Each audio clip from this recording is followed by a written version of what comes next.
We are going to do the NECAFS Preventive Controls for Human Foods Working Group Introduction and Updates. And we'll be starting off with Nicole Richard. Nicole, I'll let you pull up your slides and introduce yourself and all that. My name is Nicole Richard. I'm with the University of Rhode Island Food Safety Education Program. I've been here for about 18 years. I worked with Lori for many of those years, and we still, work together where we can. I've collaborated with a lot of people in the New England region teaching preventive controls, and have offered that for about 4 years now. So I'm going to explain the Preventive Controls for Human Food Work Group, sort of how we came to form, and how we picked some of the projects that we're working on. And tomorrow there's going to be some discussions on where we're going, what we should focus on in the future. So today what I'm talking about is,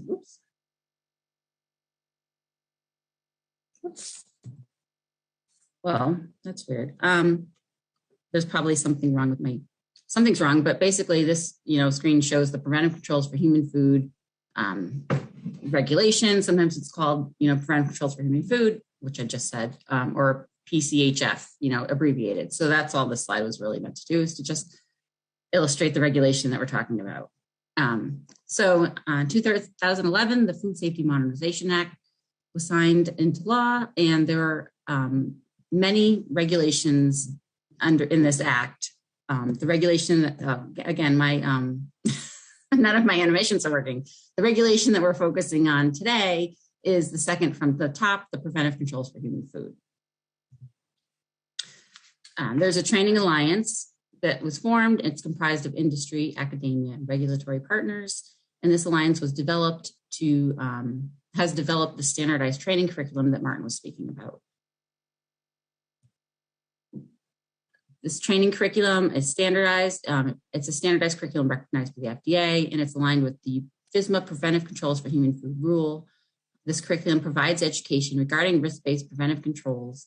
However, a lot of us have discussed over the years and in discussions outside of NECAFS, there are challenges that we've encountered in teaching some of the less experienced small and medium scale processors. And so, we've sort of tried to focus on, ways that we could target our efforts to help these. In response to FSMA, the 4 regional centers were established. FDA and USDA funded the development of these 4 centers, and the goals of the centers are aimed at improving coordinated training, education, and outreach efforts related to food safety and compliance with FSMA. So the Northeast Center to Advance Food Safety, NECAFS, is our Northeast Regional Center that we all are a part of. And the goal of NECAFS is to focus on coordinating and facilitating our Northeast Regional Network to support the national food safety training, education, extension, outreach, and technical assistance provided to small and medium-sized producers and processors, specifically around the FSMA Preventive Controls for Human Food rule. And then there's a separate group that focuses on produce, but NECAFS is essentially focused on those 2 FSMA rules. And this annual conference is an opportunity for us to all meet and discuss, current trends and commonalities and challenges and opportunities that we, can relating to the Preventive Controls for Human Food rule. So back in 2018, we had our first Preventive Controls for Human Food work group. And our goal was to sort of build a cohesive strategy to address the needs of small to medium-sized food processors who are impacted by this rule. We had facilitated some group discussions that were, looking at some of the successes, challenges, and opportunities that we all, experienced regarding the Preventive Controls for Human Food standardized curriculum training program. And the outcome from this facilitated discussion was that we determined some priorities or focus areas that we could start working on to move our efforts forward. So one of the common things that we sort of felt, hold on, I have to move something.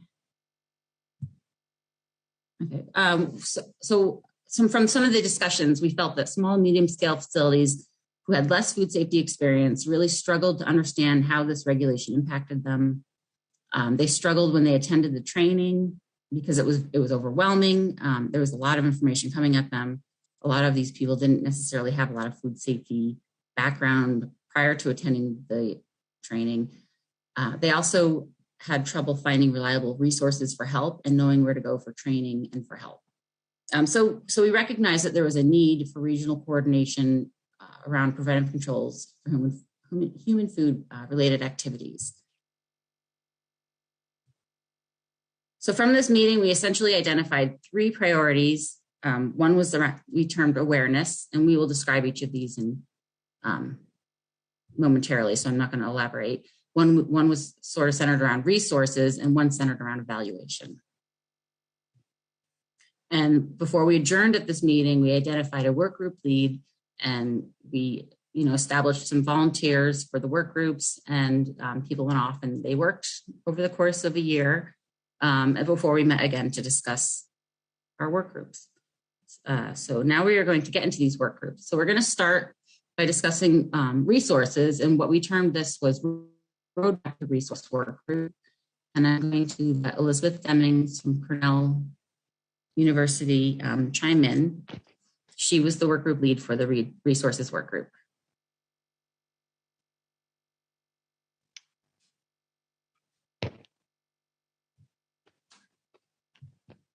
You can go to the next slide, Nicole.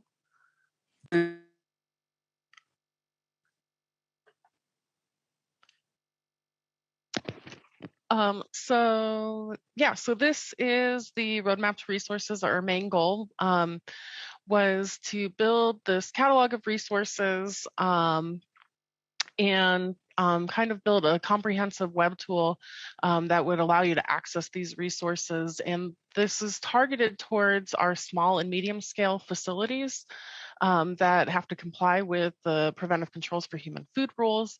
It's different from the NECAFS clearinghouse, in which the NECAFS clearinghouse is really targeted towards more extension educators and distribution of sort of resources that can help extension programs. And so this tool was really targeting more like our stakeholders that we work with directly. And so we developed a proposal that we presented then at the 2019 meeting about creating sort of these different categories and an outline of what resources we would provide. Identify and pool these resources for each of these categories, and then build this online tool. So the resource that we were developing for this work group was really more of just a way that these small processors can access some of these resources. Next slide. And I just wanted to provide our contact information. So I'm going to start off this presentation, and then Annie's going to hop in and talk a little bit partway through. So I wanted to provide our contact information up front in case you have any questions about what we're talking about today. You can go to the next slide. And I also wanted to sort of acknowledge everyone who's been involved in this working group from the get-go. So it's a volunteer group. So in the sort of developing this project and this proposal and an outline for this work was a large group of volunteers. And then we did have support from NECAFS, which is where Annie comes to help execute this plan. And then we've also, all of the working group leads, we meet regularly. And so they've had a lot of insight as well into this project. Next slide, please. And so I'm just going to kind of go through some of our accomplishments. I know Annie talked a little bit about the roadmap to resources this morning if you were at the opening session to the NECAFS meeting. So I'm just going to provide some more details sort of about what we've done towards building this roadmap to resources. And so in previous years, we've outlined and defined our project. And from there, we sort of, we did a lot of refinement in developing these resource categories and the descriptions that we would accompany with them on the website. We also created a rubric that was based off of a rubric that was initially developed out of Amanda Kinchler's program at UMass. And we tailored this resource to start to assess the resources that we wanted to include in this site based on sort of their relevance to the preventive controls for human food rule, their quality, and then the content that they contained. And then we started this search for online resources, and I highlighted this because this is when Annie came into the picture, and she was hired by NECAFS in the fall of 2022. And her primary role was to really to work on this project and to help search for and then compile these resources that have gone into the tool. And this really became a pivotal moment because Annie became then the driver to sort of move this project forward. And overall, she's vetted 419 resources against that rubric that we developed, and about 210 of them in total were approved. And then the other half of them were essentially excluded, mostly just because they weren't relevant. Or maybe they were too general. They may have been too similar to some of the other resources that were already included, or they weren't really appropriate for our audience, or they were outdated. So those are some of the reasons why they would have been excluded. And then Nicole, if you want to go to the next slide. So this is just a graphic just to kind of show the resources that were approved. There's 117 of them. And this is just, I should say, these are ones that are 8 categories that are specific to the preventive controls rule. So it's not including some of our categories under state and local or funding opportunities. But these are the main sort of 8 categories that we had. And you can just see the breakdown that out of that, the most resources that are going to be up on the site have to do with complying with the preventive controls for human food rule and developing a food safety plan. And then they're sort of like the GMPs and validation studies and processes sort of fall in the middle, where they still have a pretty good number of resources. But then when it comes down to allergens or environmental pathogen sanitation SOPs and then production specifications, we have the fewest number of resources up on this site. And then all of these resources have been incorporated into the Preventive Controls Programs Working Group's website.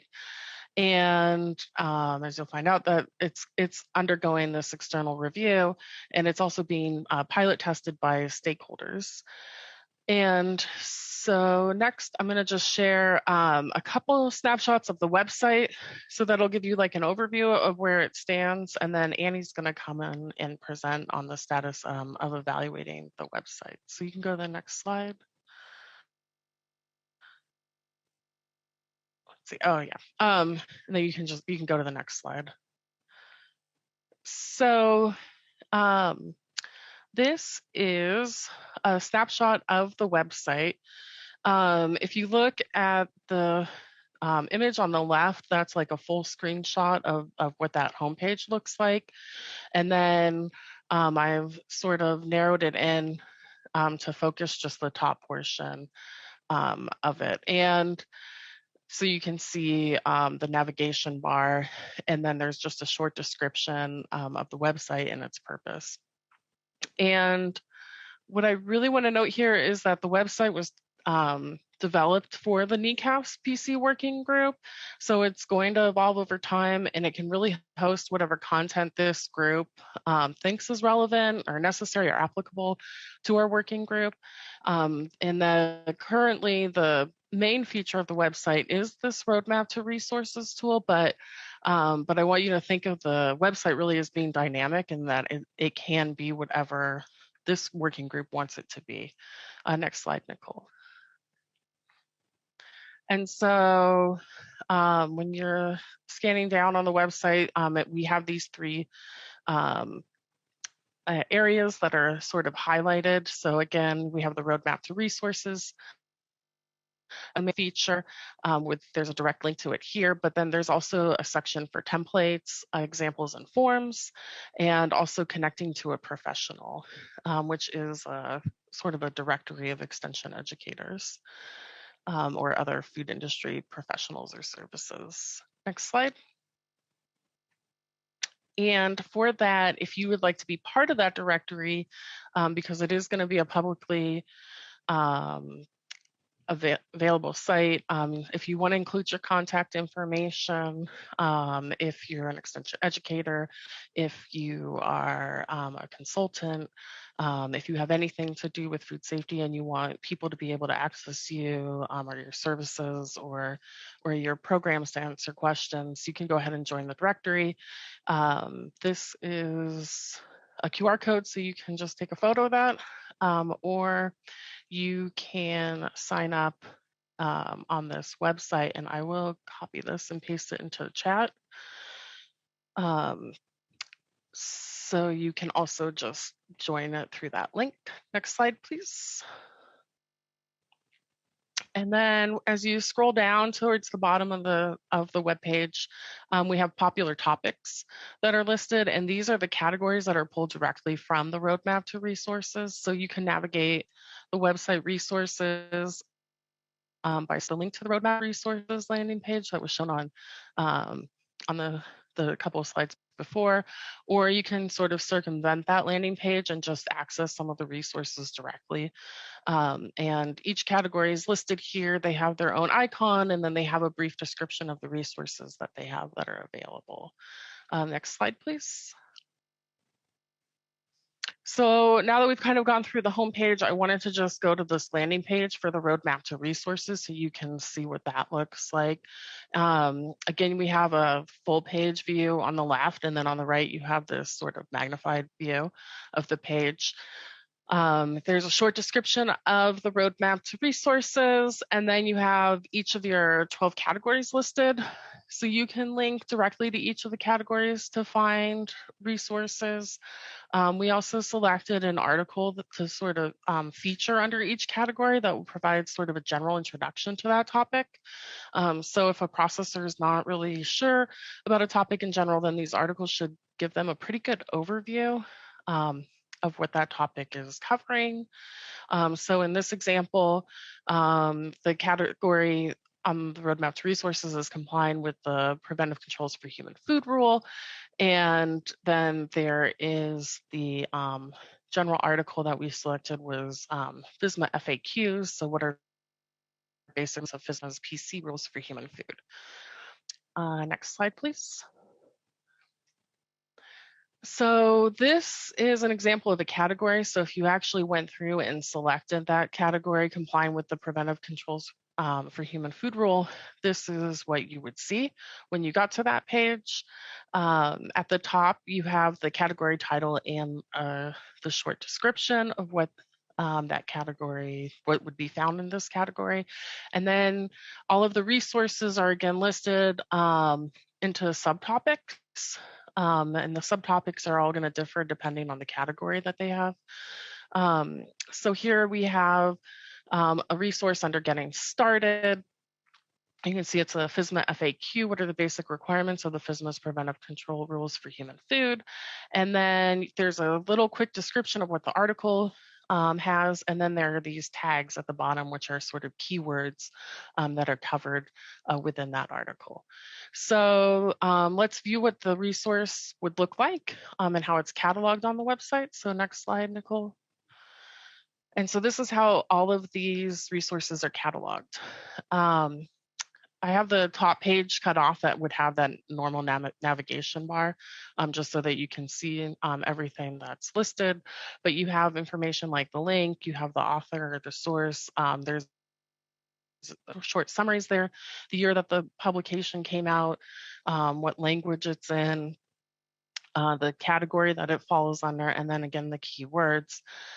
And so if you want to go from here, you can go directly to that resource, or you could go back to the main category if this turned out to be something that you didn't want.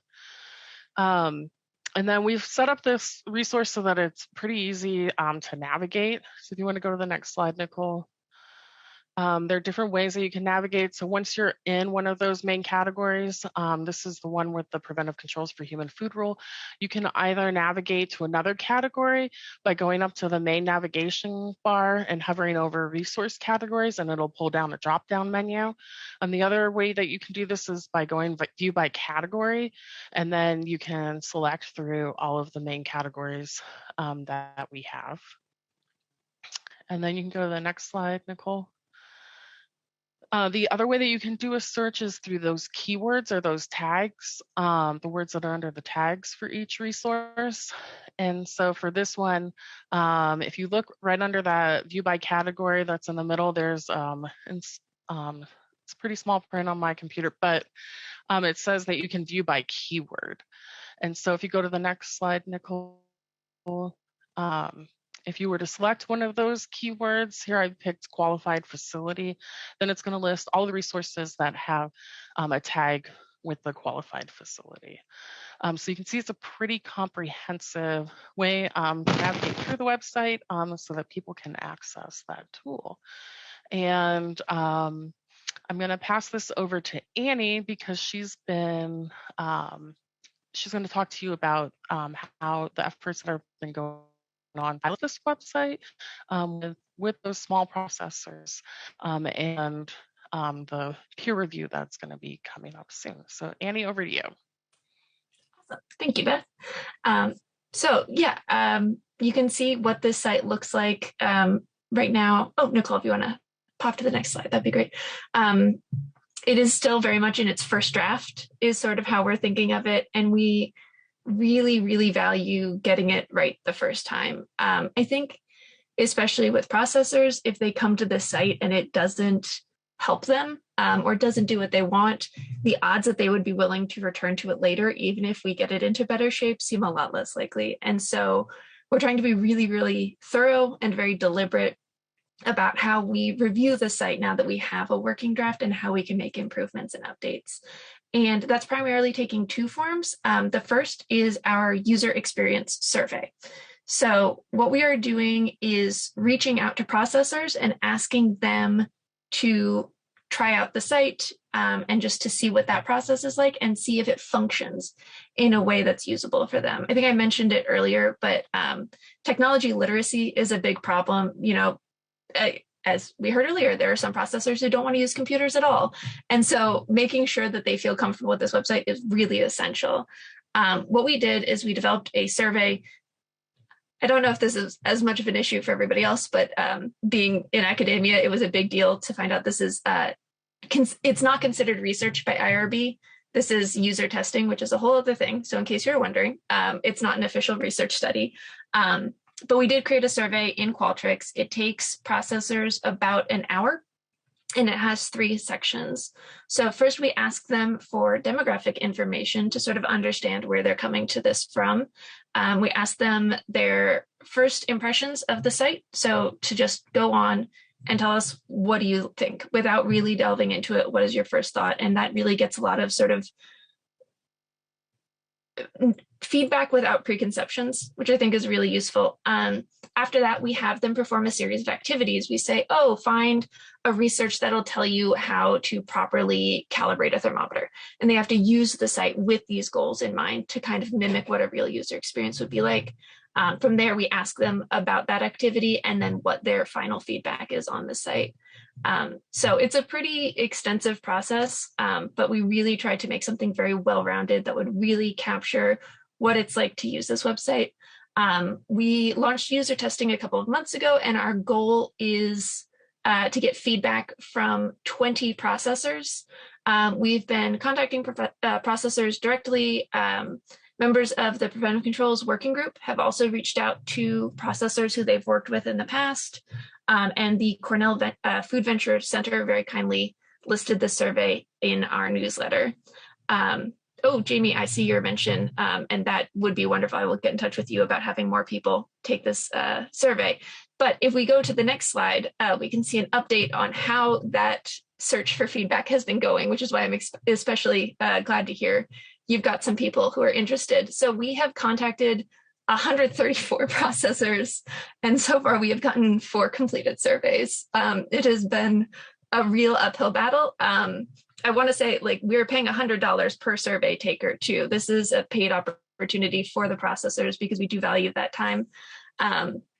But I think, you know, getting people to go out of their way to provide feedback on a website when they've got a ton of other things going on is not the first thing on their list. What I can tell you is what we've gotten from the survey feedback so far. So 4 surveys have been completed, but 12 other individuals have started it, and a few other processors said, I can't take the survey, but here's my quick opinion.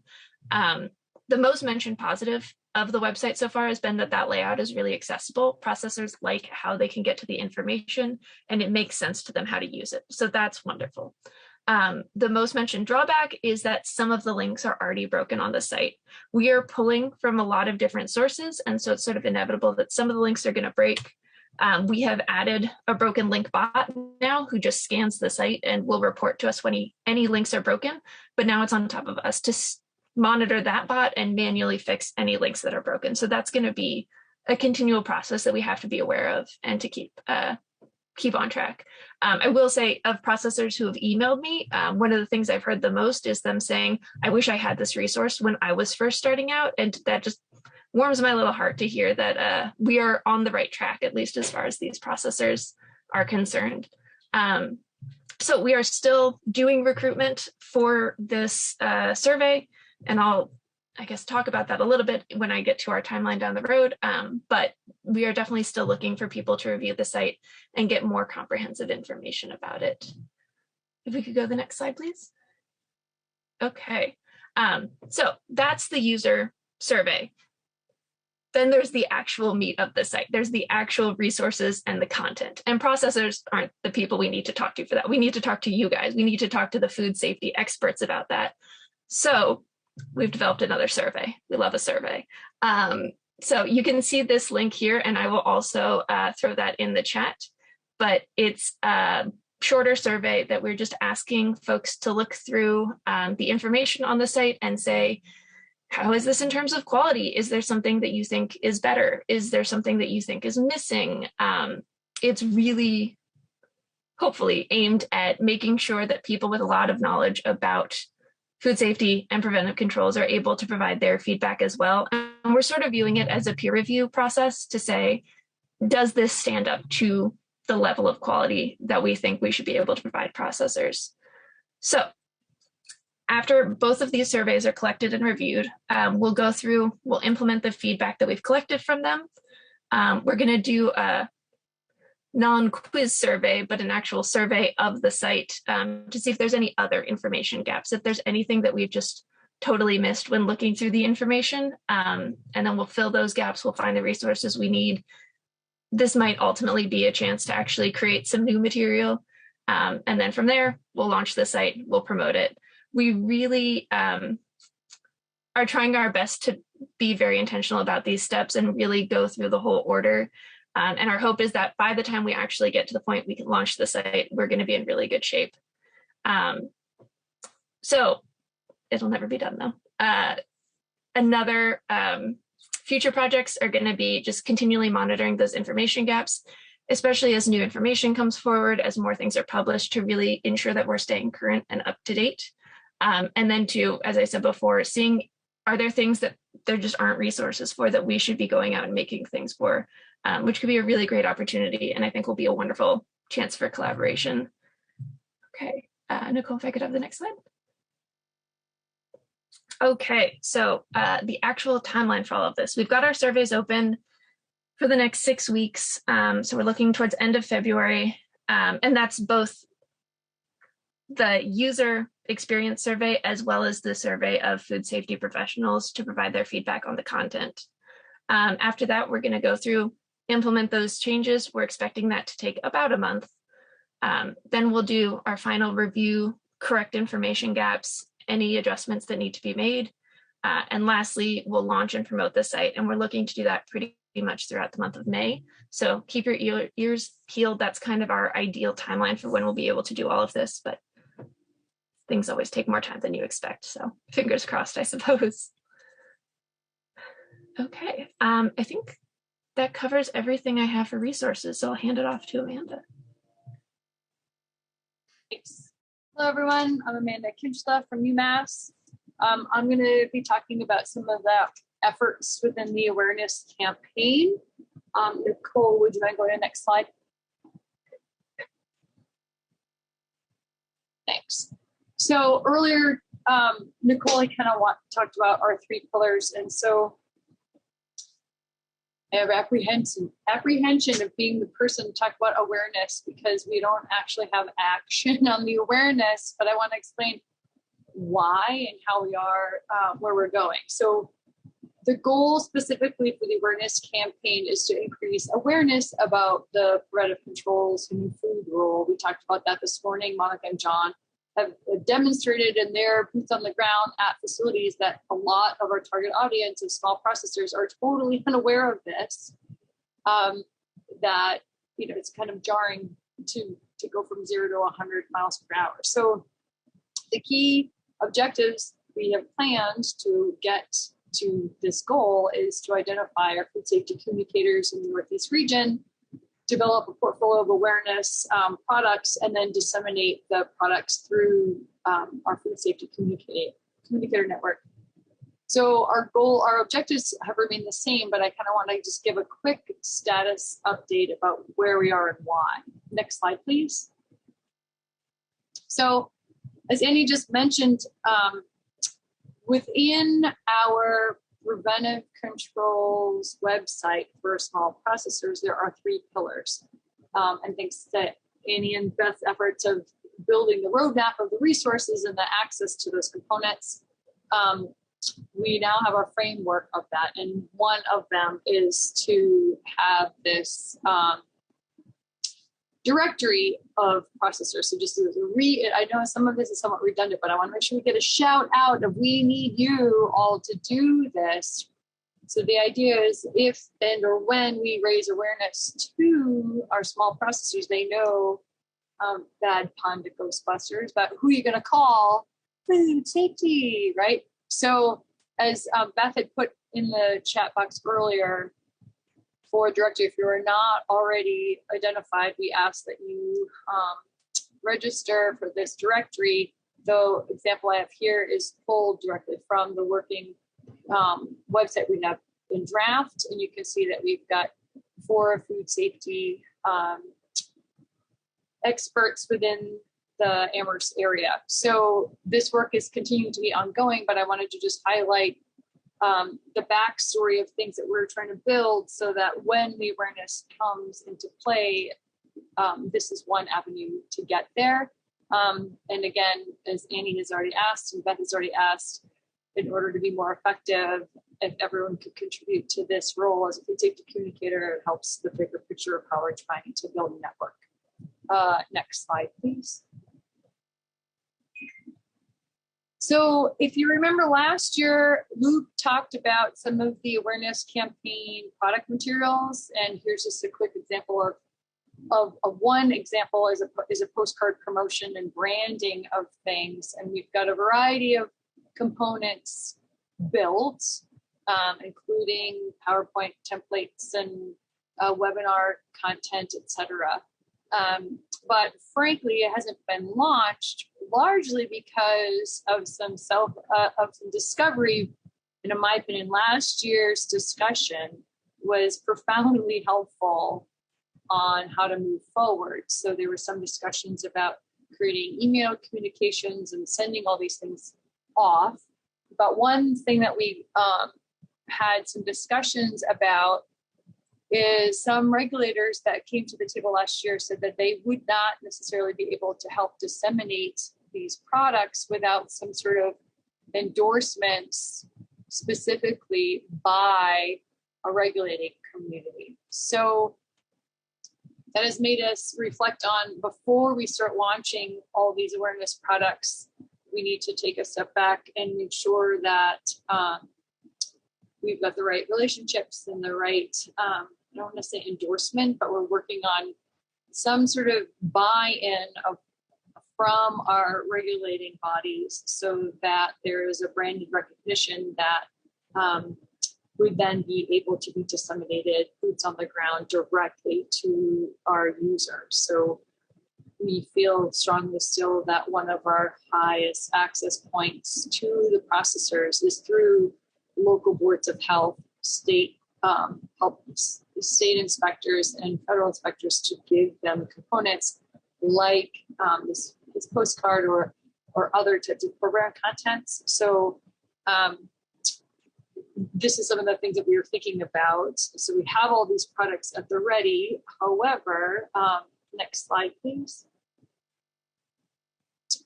Thank you. When we started to build relationships with organizations like AFDO, we realized how those type of organizations work. They want to vet the content that's provided. So while the working groups have been in conversations with regulatory organizations like AFDO, they're very excited about these types of resources, but they want to physically see what our product endpoint is, so that they are knowledgeable and agree, or if they don't agree, they can provide input before it. So it's kind of like, if they build it, will they come type of piece. So it kind of gets circular back to the work that Annie and Beth were just talking about of, okay, well, we need to show those regulatory entities the product, the end game products of the roadmaps, but we can't just show them a draft. We want to show them the best working model ahead of time. So a large amount of our efforts has been working with the website teams to make sure that we have enough rigor, ease of access to our end users, so that when we then showcase this work to these different organizational partners, we'll get better buy-in from them to then optimize our communication plan. So that's kind of the big piece here. So let me just make sure, give me a second here. So the website, the biggest status here is thinking of getting the feedback from our website so that we can start building our strategy for deployment. And then, as we had mentioned, we're building relationships with AFDO already, but we're continuing to also look at other entities. So for example, Massachusetts here, we're talking with environmental health associations because they work more directly on the local level, so that we can build our dissemination strategy there. And finally, the other thing I wanted to share is just thinking about our identifying new approaches to small processors. And I don't know about you guys, but since I've been in extension, I got my shtick of how we do program marketing and program design, right? I book my room, I have my email, web blasts, and online event page, blah, blah, blah. But as we talked about earlier today, and Donna had shown that website of the decline of the PC attendees, and the people that need the class now are a different audience that aren't necessarily hunting for us to come to us. We need to start thinking about how we can better get to them, in this case, the small processors. So as an example, as some of those initiatives, and I'm just sharing this as an example in hopes that we can have conversations about thinking about other innovative approaches, but Annie and I have collaborated with a resource economist here at UMass, who's a social scientist, where we recently submitted a grant for FSAP, the Food Safety Outreach Program grant, where we pitched that we would then try to work with processors to understand what are the motivators for them in their business. We know it ain't food safety, right? We know that. But what is it that we can slip in the components of food safety and reach them to whatever venues they're attending or whatever resources that they tap into, so that we can then start thinking about our outreach campaign with a different paradigm shift for market access to this audience. So that's pretty much where we're at on the awareness campaign. So I'll say next slide to see where we're at, and I'll pass it over to evaluation. Okay, this is Nicole Richard again. And I was the work group lead for the evaluation. And the purpose of the evaluation work group was to really think about how the training, how participants of the preventive controls for human food training were, what their takeaway was. Were there certain areas where they were really struggling? So it was really about evaluating the training. Oops. Okay, so the goal of the evaluation work group was to identify knowledge gaps that were contributing to difficulties after taking the FSPCA training. So the specific objectives of this were to develop an evaluation tool, then promote the regional usage and identify supports needed for compliance by analyzing the data that's collected. So the evaluation tool has been developed. And if you would like to view the evaluation tool, I'm going to put a link to a Google form in the chat. And you can, I have my email at the end of my presentation, and you can also email me. I can send you the link at another time. But you can complete this Google form. It just asks for your name and email address, and I can send you a copy of the evaluation form that you can look at. Essentially, the evaluation form has been developed. We will be conducting some outreach with the lead instructors through the NECAFS contact database that they have. And we'll be essentially using email to send a copy of the evaluation tool, send instructions on how to use it, and the instructions will illustrate how you can access it, which I'm going to explain in a moment as well. Am I missing the slide? Okay, so if you use the evaluation tool, the data that's collected is really intended to provide a regional picture of topic areas where workshop attendees are having the most difficulties. And that this data will be integrated with regional and national efforts through NECAFS. So it's if you can get on board with using the evaluation tool, we can start to get a better picture of regional implementation of the regulation, where people are struggling. And so if you do this, you will receive a summary of your workshop evaluation data, and then you can receive a summary of the regional, yearly data, so you can, see how you compare. But the goal is to really get as many people on board so we can start to get a better picture of difficulties encountered when people are taking the training, especially from small and medium scale companies. And, we'll work with the resource group as well to identify, based on what we can find, identify, resources that are already developed or certain areas where maybe resources should be developed to help this audience. If you have any questions about the evaluation work group, feel free to speak up or put something in the chat. If you want to contact me to talk about anything in the future, or if you have any questions, I have my email on the screen. It's nicolerichard@uri.edu. And I'll put that in the chat as well. And just to recap on what I've talked about, essentially in 2018, we identified 3 focus areas or priorities for work group work. And then over the course of the next few years, we hired 2 project coordinators and formalized the work plans and have been working to implement the plan of action that was established. So, everything takes time, and, like a lot of, the speakers today mentioned, we're trying to do things as thoughtfully as possible so that it can have the most effect and impact. And looking forward, tomorrow's discussion, we will, sort of talk about where we want to go in the future. Are there new project areas that we want to work on? Are there, things we want to add to what we're doing? So we'll have that discussion tomorrow. We hope you can attend. And that is all I have.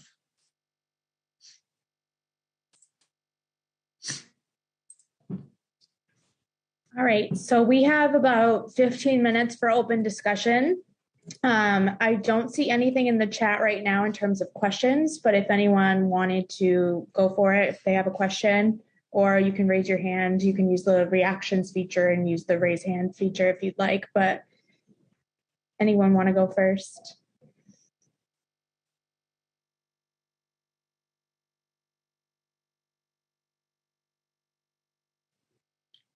Yes, Annie. Nicole, I should know this and I don't. Is the goal to have the survey and the data on the NECAFS clearinghouse, or is it more to build like a direct line with instructors who will be providing the data to us to make sure they understand their own process and sort of what that looks like? It's about, if anyone, like, some of us have to report yearly. So I'm interested in, sort of the evaluation data. Some people may not have any interest in it. But if they can still collect it on behalf of NECAFS, that would be great. But the goal is to sort of just get a regional picture of certain topic areas where, maybe they're struggling more or just feel that they need more help. So we can see, are there any trends? We have it's not a long evaluation. We tried to make it short. At first it was really long. There's so many things, there's so much we want to know, but, in terms of getting them to just actually complete it, we cut a lot out. So we hope that it reflects, it's essentially just trying to get at, the topic areas they need more help with. Cool, thank you. And like I said, Okay. I'm happy to share that with anyone through email. Are there any other questions from the crowd?